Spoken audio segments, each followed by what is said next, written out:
हिंदी के आदिकाल के ये श्रेष्ठ रचनाकार नरपति नाल है जिसे രാസോ കാവ്യ के अंतर्गत रखा है.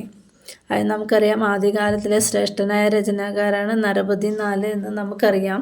പക്ഷേ ഇദ്ദേഹത്തെ വെച്ച് ആദ്യകാലത്തിലാണ് ഇദ്ദേഹം രചിച്ചിരിക്കുന്നതെങ്കിലും ഇദ്ദേഹം നമ്മൾ രാസോ കാവ്യ പരമ്പരയിലാണ് ഉൾപ്പെടുത്തിയിരിക്കുന്നത്. പിന്നെ വിസൽദേവ് രാസോ ഏക് പ്രേമകാവ്യ ഹെ. നമ്മൾ വിസൽദേവ് രാസോയെക്കുറിച്ചാണ് പറയുന്നത്. വിസൽദേവ് രാസോ എന്ന് പറയുന്നത് ഒരു പ്രേമകാവ്യമാണ്. ജിസ്മേം സംയോഗ് വിയോഗ് കെ ഗീത് ഗായേ ഹെ. ഇതിൽ സംയോഗത്തിൻ്റെയും വിയോഗത്തിൻ്റെയും സംയോഗത്തിൻ്റെയും അതായത് വിരഹത്തിൻ്റെയും കൂടിച്ചേരലിൻ്റെയും ഒക്കെ കഥയാണ് ഇതിൽ പറഞ്ഞിരിക്കുന്നത്.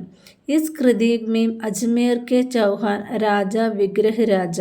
അതായത് വിഗ്രഹരാജ വിസൽദേവ് രാസോയുടെ മറ്റൊരു പേരാണ് വിഗ്രഹരാജം.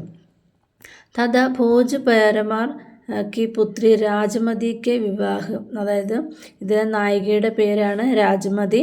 അപ്പോൾ ഇവരുടെ വിവാഹത്തിൻ്റെ ഒക്കെ കഥയാണ് ഈ ഇതിൽ പറയുന്നത്.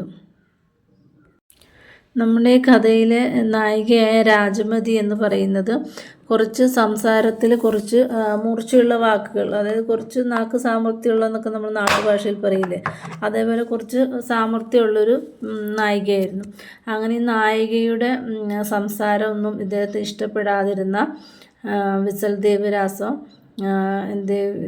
വിസൽദേവ് രാജമതിയുമായി പിണങ്ങിയിട്ട് ഒഡീസയിലേക്ക് പോവുകയാണ്.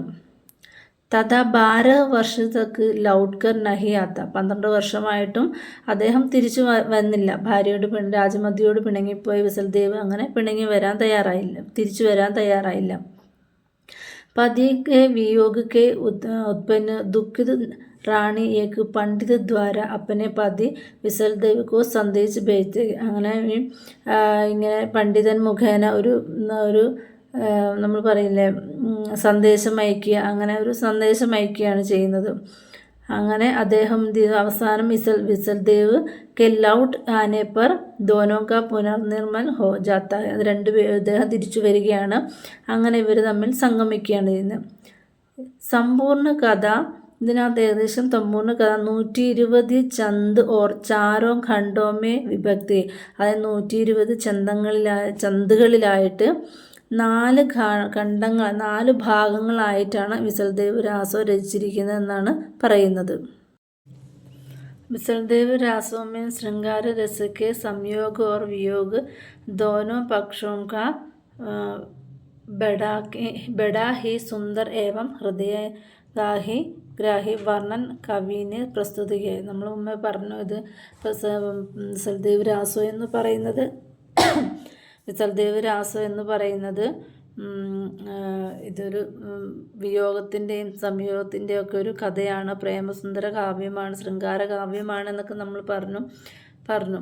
പിന്നെ 12 മാസ് വർണ്ണൻ കെ അന്തർഗത് പ്രകൃതി ക ചിത്രൻ ബഡാഹി സജീവിത ബൻഹെ. അതായത് 12 മാസ് 12 മാസത്തെക്കുറിച്ച് വളരെ സുന്ദരമായ രീതിയിൽ ഇതിൽ വർണ്ണിച്ചിട്ടുണ്ട് എന്നാണ് അദ്ദേഹം പറയുന്നത്.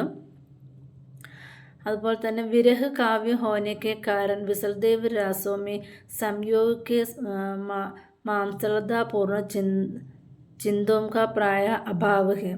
വേർപെരലിൻ്റെ കവിതയായതിനാൽ വിസൽദേവ് രാസോയ്ക്ക് പലപ്പോഴും ഒരു യാദൃച്ഛികതയുടെ പൂർണ്ണതയല്ല എന്നാണ് പറയുന്നത്. ഇസ് കാവ്യ की नायिका राजमती की आत्मा विद्रोहन अभिमानी और जबान प्रखर है. ഈ കവിതയിലെ നായിക രാജമതി എന്ന് പറയുന്നത് കുറച്ച് സാമർഥ്യമൊക്കെ ഉള്ള ഒരു വളരെ നാവിനും മൂർച്ചയൊക്കെ ഉള്ള അഹങ്കാരമൊക്കെ ഉള്ള ഒരു നായികയായിട്ടാണ് ഇതിൽ പറയുന്നത്. ഉൻകാ ചരിത്ര ബഡാഹി സജീവ് തഥാ വിലക്ഷണ ബൻ പെടാ ഹെ. എന്നാൽ രാസോയുടെ സ്വഭാവം ഇദ്ദേഹത്തിൻ്റെ ഈ സ്വഭാവം പോലെയല്ല രാസോയുടെ സ്വഭാവം എന്ന് പറയുന്നത്. നായികയുടെ സ്വഭാവത്തിന് നേരെ വിപരീതമാണ്. അദ്ദേഹം വളരെ ശാന്ത സ്വഭാവമുള്ള ഒരു കഥാപാത്രമാണ്. ഇതിൻ്റെ ഏറ്റവും വലിയ പ്രത്യേകത എന്ന് പറഞ്ഞാൽ മധ്യകാലഘട്ടത്തിലെ മുഴുവൻ ഹിന്ദി സാഹിത്യത്തിലും ഇത്രയും ശക്തമായ ഒരു നായികയെ നമുക്ക് കാണാൻ സാധിക്കുന്നില്ലെന്നാണ് പറയുന്നത്. കാരണം ഇത്ര 12 വർഷം ഭർത്താവിനെ പിരിഞ്ഞിരുന്നിട്ടും വളരെ അദ്ദേഹത്തിന് മനഃശക്തി കൂടുതലുള്ള പോലെ അത്ര ശക്തമായ ഒരു കഥാപാത്രമായിരുന്നു എന്നും പറയുന്നുണ്ട്. ഇത്തരമൊരു അതായത് നായികയ്ക്ക് വളരെയധികം പ്രാധാന്യം കൊടുക്കുന്ന ഇത്ര ശക്തമായ ഒരു നായികയായതിനാലായി അത്തരമൊരു കഥയുടെ ആവിഷ്കാരമുള്ളത് കൊണ്ടായിരിക്കണം ബിസൽദേവ് രാസോ ജനങ്ങളുടെ മനസ്സിൽ ഒരു പ്രത്യേക സ്ഥാനം പിടിച്ചതെന്നാണ് കരുതുന്നത്.